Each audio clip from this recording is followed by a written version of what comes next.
I dreamt a lot about Ohio State, the rivalry game, the Rose Bowl.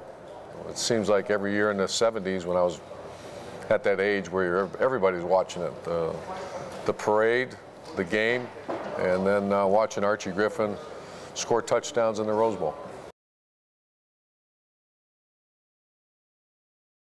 It means the world to me and our staff, because, you know, the older guys remember the Rose Bowl and being the premier bowl game in college football with Keith Jackson calling the plays and all the great players. It seemed like USC and Ohio State and UCLA and Washington, and you just would always watch those games. And but I was pleasantly surprised that our players knew about it too.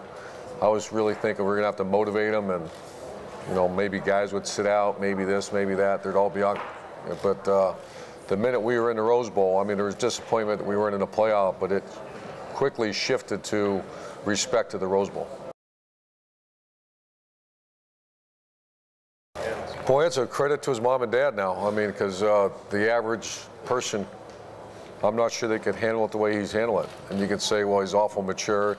I don't buy that. I buy that's a product of two wonderful parents that are very involved in a person's life, and humility and respect.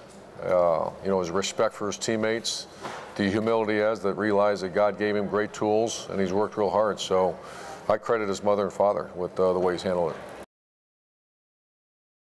I think Coach Day is as good as I've ever been around. I think Coach Marotti, our support staff around him, you know, he's got and I always encourage that amongst players of that magnitude, have a very small circle of influence and listen to them and make sure the circle of influence doesn't benefit from don't use you. And I think he's done a phenomenal job of that, keeping it a very small circle.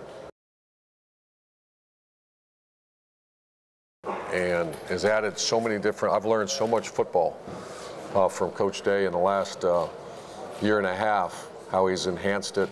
And our offensive line has protected him very well for the most part, and he's probably thrown to the best group of receivers in Ohio State history.